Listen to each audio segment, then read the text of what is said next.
Kokoro Audio and China Literature presents Volume 3 of The Birth of the Demonic Sword series by Eve of Chaos, performed and narrated by a full cast.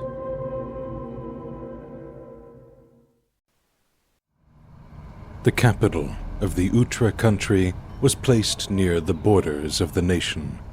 As the city that held the highest power in the country, it was the best line of defense in case of an attack from enemy nations. The royal dynasty wasn't the only noble family that occupied it. There were many small and medium-sized families that were annexed to the borders of the capital. A single family could not have the power to rule over a nation for 2,000 years without accidents occurring. It needed to have a manpower that vastly surpassed any one of the other large-sized noble families. The Elbas family solved that issue by linking many smaller noble families to their rule, giving important positions to them and connecting their heirs with political marriages. Like that, the number of their descendants was largely increased, and they could rely on them to take care of important structures of the royal city. Thaddeus and Lisa were precisely two of those descendants with mixed blood. One was taking care of the matters of the academy, while the other was a captain of the royal guards. In that way, the power of the Elbas family was never divided between their subjects, but only with families carrying their same name. As for the succession to the throne, that was a complex matter. The stronger cultivators in their ranks would often retire from the political struggles of the mortal world and focus on their training, leaving the command of the continent to their weaker descendants. It was easy to imagine the many internal battles that happened in the royal mansion to obtain that position. However, none of that was of any importance to Noah. He was sitting in the carriage with Ivor, waiting to reach Elbas City. The academy token was in his hands, and he looked at it with indecision. He will be in touch, he said. The royal inheritance seems to really bother him. As he was about to leave his token to the management building, Thaddeus had shown up and urged him to keep it. We have other ways to contact you, but the Academy token remains the best method. Keep it, so that we will know when you are ready to work for us again. Does this token keep track of my movements? No matter how he inspected it, he couldn't find anything wrong with the item, so he decided to ask Ivor for advice. It might be possible to track you down through that token. It is linked to the network of the Academy, after all. No. If you keep it inside your ring space, it's almost impossible for them to pinpoint your position. Ring space are a sort of separate dimension themselves. Creating an item that can ignore that hurdle would require much more than an inscription on this level. Ivor handed the token to Noah. I guess I should just keep it then. Their trip was peaceful.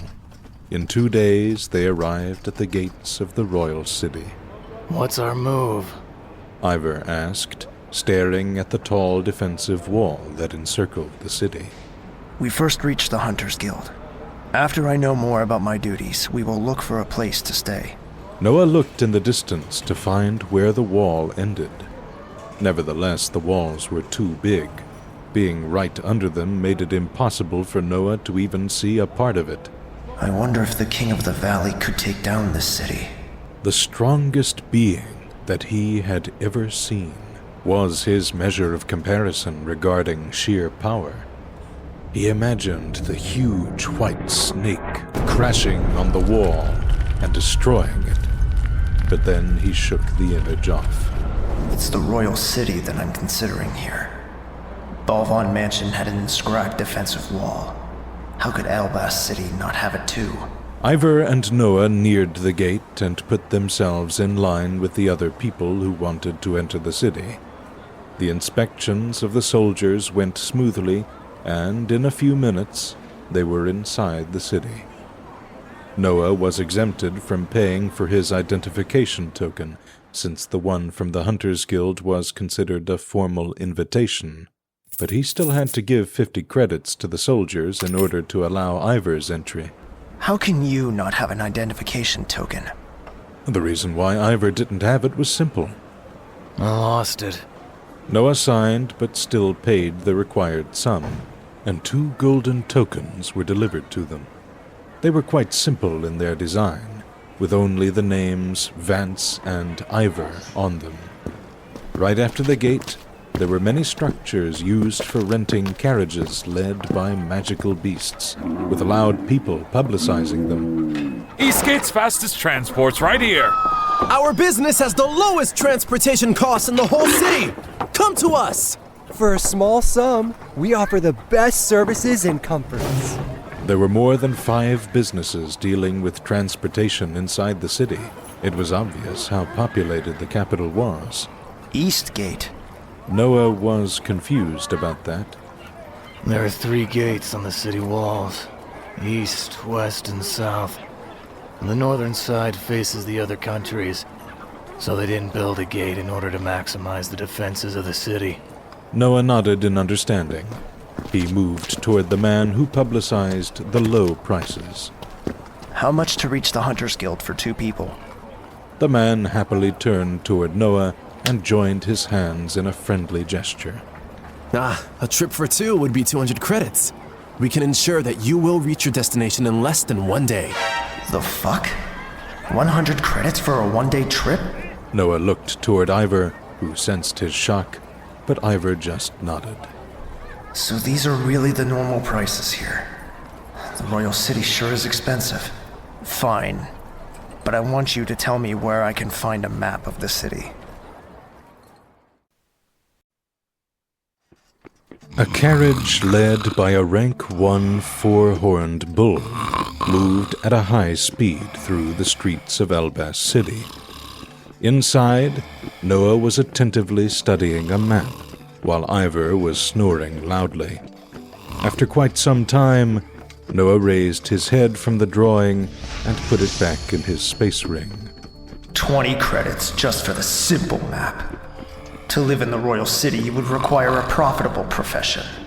If he didn't count the credits that he had obtained from the 2 inheritance grounds, his gains would be limited to the 2 credits that he got from selling the body of the 3-eyed bat in Tutak Town. I wonder if I really can live here without spending all my resources. As for hunting down rank 4 magical beasts, I don't think I'm quite there yet. Based on his recent improvements, he was confident that if he met again the starved Cloud Eagle, he could make it bleed. Killing it, though, is another matter. And I don't even know what the situation would be with a rank 4 beast at its peak form. Unless his power advanced, he had to limit himself to hunt packs of rank 3 beasts. I'm overthinking. I don't even know how things will work in the guild. He had learned the importance that rest had in his growth, so he had decided not to cultivate on his first day in the city. Yet he didn't imagine that reaching the guild would have taken so much. It has already been half a day. Don't tell me that it will really take another half to arrive there. The Royal City was enormous, more than 100 kilometers wide. For a country filled with small villages and sparse mansions, a city that big was an unusual sight. However, the capital wasn't only the place where the strongest cultivators of the country gathered, it was also the first line of defense if an enemy invasion were to happen. Most of the businesses in the city related to battles, from inscribed weapons and armors to training grounds for soldiers. There were even research facilities that, coupled with the academy, represented the apex of what the Utra nation could offer in the cultivation field. Also, many quarters belonged to the different families tied to the royal dynasty and to their different occupations. Thaddeus and Lisa's family mainly provided soldiers to the ranks of the capital, with Thaddeus being an exception, since he was talented in inscriptions. This was information commonly known by the people in the royal city, and was also the best that Noah could learn from his short interaction with the attendant in the building renting carriages. This carriage isn't a normal one. It barely feels like we're moving. Noah focused his attention on the transport. Maybe it's an inscribed item with rank 1 low-tier power. No wonder they just rent them. Noah was feeling nothing but amazement for every aspect of the royal city. From its width to the facilities present inside it, everything seemed to belong to an entirely different world. That's the result of gathering most of the wealth of a nation in one big area, Noah concluded before deciding to sleep as well. As Noah predicted, it was 11 more hours before they arrived at their destination. It wasn't due to the bull's speed, though, but rather the many stops that it had to make along the way. Yet, a few hours after midday, Noah and Ivor jumped off their carriage, successfully arriving at their destination. The Hunters Guild entrance is right after turning that corner. I hope that you would advise our services to your friends. The coachman smiled at them on his face before leaving. Noah found himself on an ample road with 3-story buildings at its sides. They had gaudy colors, and some of them had big banners in front of their entrances. 3,000 credits to rent for 1 month. Are they crazy? Noah looked at the prices listed on the banners, and his eyes widened in surprise. He turned towards Ivor. Is everything in this city so pricey? This is actually an average cost. The closer you get to the royal mansion, the more the prices will increase. Average, he says. Do you know the usual income of a hunter? Ivor shook his head. No idea. But with your forging, you should be able to make quite a wealthy life. He still had the 7 moon needles to sell, added to his 100,000 credits that remained from the rewards of the royal inheritance. Money wasn't an immediate problem for him. They began to walk toward the direction pointed by the coachman. Why is the density of breath still quite high?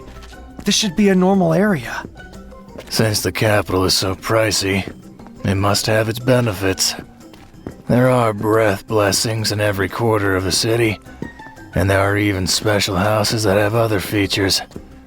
As you near the central area of the city, the things that are offered surpass even my imagination. For the Academy to create flying devices, there should be even stranger things produced. What about guilds? What can you tell me about them? They generally retain control over certain businesses. The Hunters Guild satisfies the need for magical beasts, both alive and dead, for example. How do you know about that? I am an inscription master. The guild for that profession has a strict connection with the Hunters one, due to its need for materials. You should pass there at some point to be acknowledged as an apprentice in the field. So, I also need some kind of certification. It makes sense. Nobody would buy the products from a nobody like me. They turned the corner and they found themselves in front of a big wooden door, with a crest depicting a lion-type magical beast with its head severed. Noah took out the token with that same design, and the door opened by itself. A wide room unfolded in front of his eyes, with many cultivators holding jugs full of wine. The smell of booze filled the room, and the atmosphere seemed lively and happy. Yet, as they noticed the entrance door opening, all the cultivators turned and focused on the figure that was becoming visible. Noah felt more than 30 wary gazes on him as he crossed to the ingress. This really suits my tastes. Noah suppressed a smile. The life as a student of the academy was peaceful. but also extremely plain. Rules can help the weak, but can also restrain the strong. A life in a cage was something that Noah had tried to avoid in both his lives. As the cultivators in the Hunters Guild looked at him, he knew that they weren't naive brats. They surely had their share of battles. Noah didn't hesitate, and walked steadily toward the end of the room. His eyes never lingered on any of the men staring at him. As he was halfway through the chamber, though, a tall, burly man stood up and blocked his way. Noah stared at the man, and he did the same. They were probing each other. He's stronger than me, Noah concluded in his mind, but his eyes never moved from him, enduring the pressure that the man applied to his mental sphere. but he's only a rank 2 mage. Seeing that he could not make the youth lower his head, the man retracted his pressure and crossed his arms. Who are you, and why are you here? This is not a playground. Noah raised the token still in his hands. I'm Vance, from the Academy. I believe that His Majesty Thaddeus Elbas had warned the guild of my arrival. The man stared at the token for a moment before moving his gaze back to the young man. Just because a royal gave you that token, it doesn't mean that you can join the guild for free. And how do I do that? Some of the other cultivators at the tables nodded in approval. They liked Noah's direct attitude. The man pointed at him. You students of the Academy are all spoiled nobles who know nothing about real-life struggles. We can't accept a useless kid as a hunter. As soon as he said those words, Noah understood his intentions and acted. His upper clothes tore, and echo threw itself toward the tall man. Yet, he only waved his hand and destroyed the body of the bat. Before Echo reformed, though, Shadow appeared behind the man and pounced on him. The cultivator strongly raised his elbow, which clashed with the panther and destroyed its body in one hit. Noah didn't stay still and attacked without hesitation. His 2 blood companions gave him the time needed to wield his sabers. Shadow steps activated, and Noah passed the cultivator, dealing 2 fast strikes on his torso. His 2 sabers hit the man's ribs. Noah was on guard on the opposite side of the room, looking at the back of the burly man. Rank 4 body. His attack didn't manage to pierce the natural defenses of the body of the cultivator. I wasn't being serious, but I still charged using a rank 0 spell. So, a rank 4 body can be this strong. His eyes shone as he became excited thinking about his next advancements. According to his calculations, it wouldn't take long for him to obtain a rank 4 body too. The man slowly turned, staring at the 2 cuts on his clothes before looking toward Noah. He was slightly surprised by the scene. Noah stood calmly on guard with his sabers crossed in front of him. A black bat and a black panther were on his sides, with their empty eyes fixed on him. 4 additional arms were faintly materializing on the student's torso, and an aura of coldness enveloped his figure. He was ready to fight. He assumed that his attacks can't pierce my skin, yet he didn't give up. It seems that the Academy produced a battle genius. Stop messing with the kid. He's clearly up for the job. Someone spoke from one of the tables at the end of the room. Vance, come here. Noah turned toward the voice, only to see an old man with his arms stretched out, waving at him. Kurt shrugged his shoulders and returned to his seat, resuming his drinking and laughing with the others at his table. Noah moved toward the old cultivator and made a slight bow as he reached him. Come. Have a drink with us while you tell me about yourself. Noah sat in one of the free seats near him and calmly waited for the man to talk. You know, there aren't many nobles from the Academy willing to join our guild. They prefer to become a royal guard and laze around all day instead of spending their lives in beast slayers. He spoke while signaling to one of the servants waiting at the side of the room to bring a jug for Noah. I'm no noble. The other cultivators at the table were a bit surprised by his affirmation, but then they nodded in approval. Even if their status was high outside Elbas City, in the capital they were simple hunters. They were either talented soldiers from noble families residing in the city, or of noble birth without any special connection to the royal family. In the capital, where a big part of the population was composed of nobles and wealthy cultivators, their status was only average. Knowing that Noah's status was similar to theirs made their attitudes more friendly toward him. He had been a student of the Academy, after all. If he wanted, there would be many families willing to hire him as a guard, or attempt to rope him in with political marriages. The fact that he had entered the Academy confirmed that his talent was extremely high, at the peak of his generation. Getting their hands on someone with such potential was a wise investment for the future power of their family. And how did someone without a noble status enter the Academy? Luck. The old man shook his head. Not the talkative type, I see. Don't worry, though. Here in the Hunters Guild, we all have our secrets. Oh, right. I am Ron Slossie. I manage the new arrival.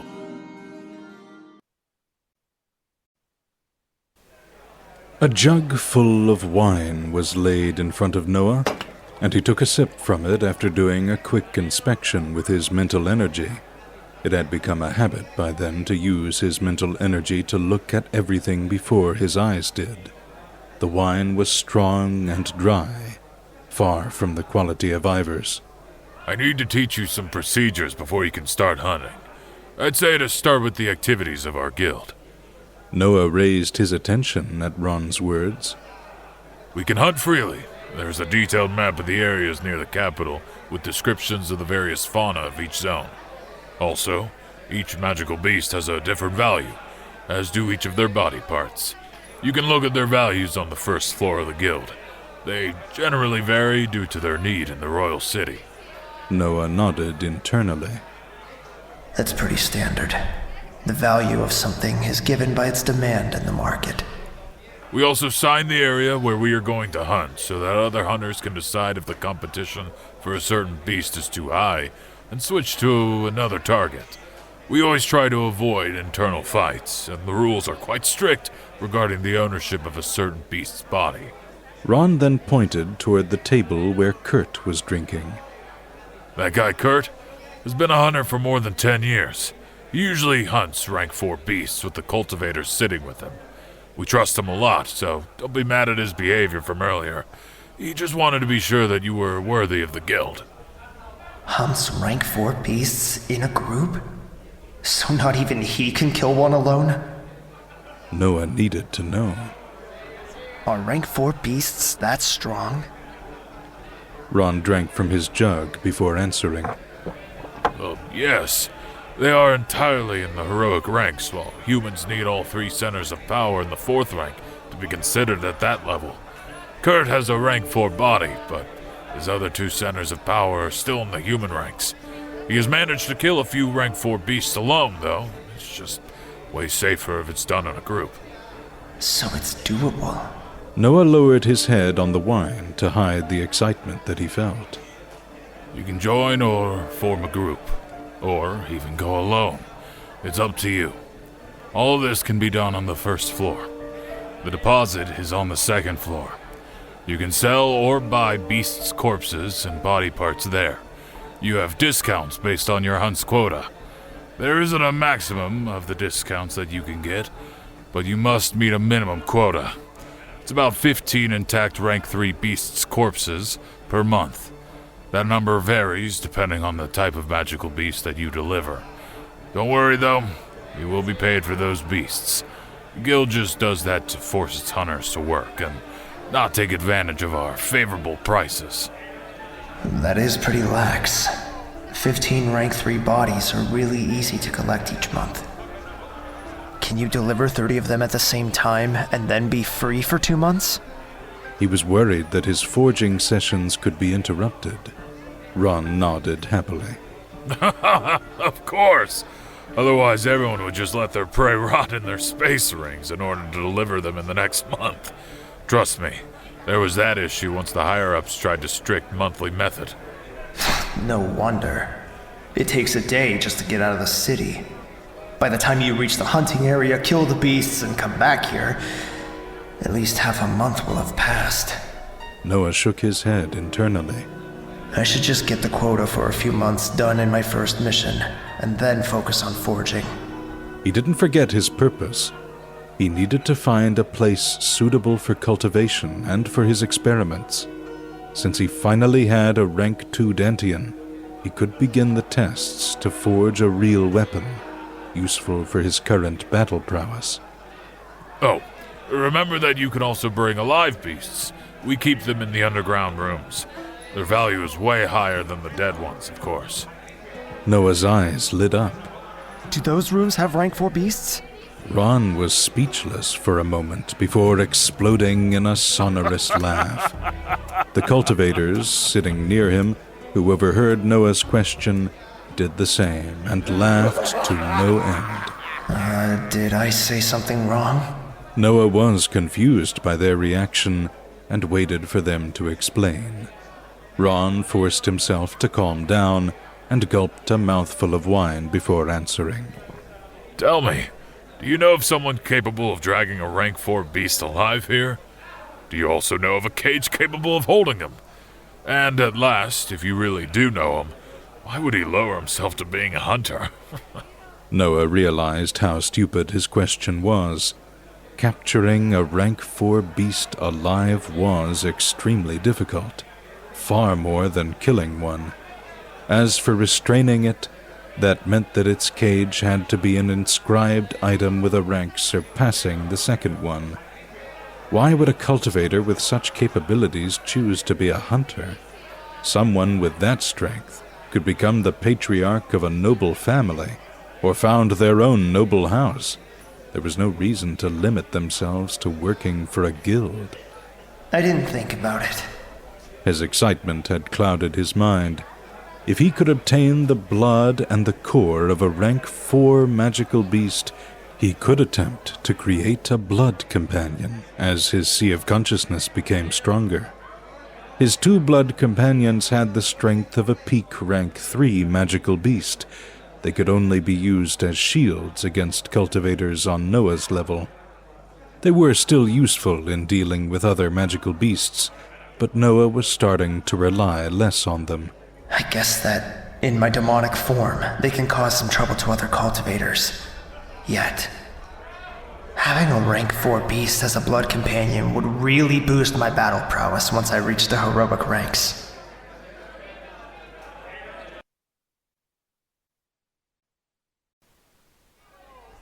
That's about it. Go on the first floor, sign for a hunting area, and fill your monthly quota. The discounts on the second floor will be available to you after that. I need to complete a mission first, then. What about accommodations? Does the senior have any advice about the houses in the capital? The prices are high almost everywhere in the city. I advise you to learn the layout of the city so that you can avoid using the transport. Also, unless you are rich, you shouldn't rent a place for a long time. Since we spend most of our time hunting, a fixed residence is only a monetary burden. Most nobles prefer to be enrolled in the royal army so as to obtain free lodgings. Us hunters live by the day. Noah lowered his head and fell deep in thought. Money is not an immediate problem, but it will become one once I start experimenting with rank 4 materials. That scrounger is becoming a problem. He didn't mind not having a fixed residence, but he had to take care of Ivor. I still need him to clear my doubts in some aspects of the forging. I can also use him to run errands for me, or to sell my creations. His certification as an inscription master should suffice, and I will also avoid the trouble of going through their examination. I don't think I can hide my aptitude from them. His choice of joining the Hunters Guild didn't solely come from his need for materials. There, he could continue to hide while still increasing his power. If he was to show his creations personally, it would be